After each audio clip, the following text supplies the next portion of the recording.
நாள்பட்ட சளி இருமலுக்கு அருமருந்தான நாட்டுக்கோழி ரசம் ஸ்ரீலங்கன் ஸ்டைலில் எப்படி செய்கிறது என்றதை பார்க்கலாம் வாங்க.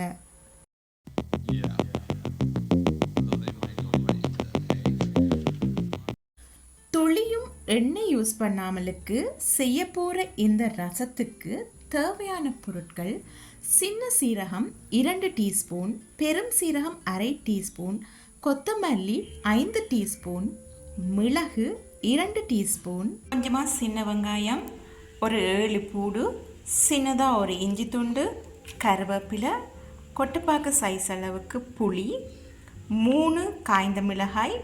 உங்களுக்கு தேவை அப்படின்னு சொன்னால் நீங்கள் ஒரு முருங்கைத்தலை கூடி நீங்கள் சேர்த்து கொள்ளலாம். சின்ன சீரகம், பெருஞ்சீரகம், கொத்தமல்லி, மிளகு, இது எல்லாமே ஒன்றா போட்டு நல்லா இடித்து எடுத்துக்கொள்வோம். ஃபர்ஸ்ட்டாக ஆகையும் பவுடர் மாதிரி ஆகக்கூடாது, ஓரளவு கரமுரன்ற மாதிரி இடிச்சிட்டோம்னா ஓகே. இப்போ இதோட நம்ம வெள்ளைப்பூடு, மிளகாய், இஞ்சி துண்டு, வெங்காயம், கருவேப்பிலை, இது எல்லாத்தையுமே நம்ம உண்டா போட்டு நல்லா இடித்து எடுத்துருவோம். இந்த ஸ்டேஜில் தேவையான அளவு கல்லுப்பு கொஞ்சம் சேர்த்துக்கொள்ளுங்க. தூளுப்பை விட கல்லுப்பு கொஞ்சம் நல்லது. தேவையான அளவு கொஞ்சமாக லைட்டாக சேர்த்தா போதும் உங்களுக்கு. அதுக்கப்புறம் நீங்கள் டேஸ்ட் பார்த்து சேர்த்துக்கொள்ளலாம். கல்லுப்பையும் நல்லா சேர்த்து நல்லா இடிச்சுக்கோங்க.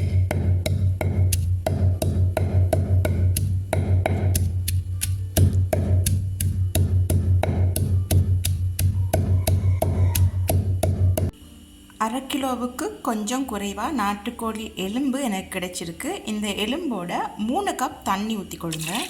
நான் எடுத்த இந்த 3 கப் தண்ணீர் அளவு 850 மில்லிலிட்டர் இருந்தது. இது கூட கொஞ்சமாக உப்பு, கொஞ்சமாக மஞ்சத்தூள் சேர்த்து நல்லாவே மிக்ஸ் பண்ணிவிட்டு இதை நம்ம அவிய விட்டுருவோம். கொஞ்சமாக தான் மஞ்சள் சேர்க்கணும். ஏன்னா ரசத்துக்கு நமக்கு கலர் தேவையில்லை. நம்ம மஞ்சள் தூள் சேர்த்ததுக்கான காரணம் பார்த்திங்கன்னு சொன்னால் இறைச்சியினுடைய மொச்ச வாசனை நமக்கு வராமல் இருக்கிறதுக்காக தான் நம்ம மஞ்சத்தூள் சேர்த்துருக்கோம். இது இப்போ நல்லாவே கொதிக்கட்டும். கொதிச்சதுக்கு அப்புறம் நம்ம இடித்து வச்ச தூள்களை சேர்த்துக்கொள்ளலாம். நல்லாவே கொதிச்சிருச்சு. இந்த ஸ்டேஜில் நம்ம இடித்து வச்சுருந்த இந்த தூளை ஆட் பண்ணிக்குவோம்.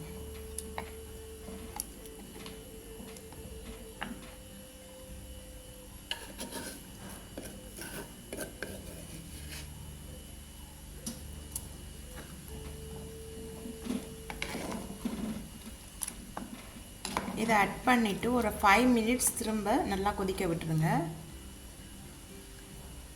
5 மினிட்ஸ் ஆயிடுச்சு. இப்போ இந்த ஸ்டேஜில் நீங்கள் வச்சுருக்கிற புளியை அப்படியே போட்டுருங்க. கரைக்கெல்லாம் தேவையில்லை, அது தானாக ஊறட்டும்.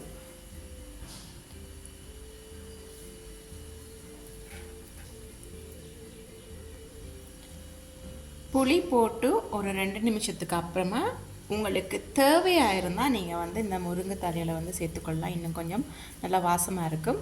முருங்கைத்தலை போட்டதும் நீங்கள் ஆஃப் பண்ணிடுங்க. இப்போ இதை சுட சுட கொடுத்தீங்கன்னு சொன்னால் அப்படி டேஸ்ட்டாக இருக்கும். நாட்டுக்கோழி ரசம் பார்த்திங்க அப்படின்னு சொன்னால் நெஞ்சு சளி இருக்கிறவங்க வச்சு குடித்தா நெஞ்சு சளி உடைஞ்சி வெளியில் வந்துடும் அப்படின்னு சொல்லுவாங்க. ஸோ உங்கள் யாருக்காவது நெஞ்சு சளி இருந்தது அப்படின்னு சொன்னால் நீங்கள் இந்த மாதிரி ட்ரை பண்ணுங்கள். இந்த ரசத்துக்கு நம்ம எண்ணெயே சேர்க்கலைன்னாலும் கோழியில் இருக்கிற அந்த எண்ணெய்த்தன்மை பார்த்திங்கன்னா ரசத்துக்கு மேலே உங்களுக்கு அந்த எண்ணெய்த்தன்மை ஷைனிங் ஆகி தெரியுது இல்லையா?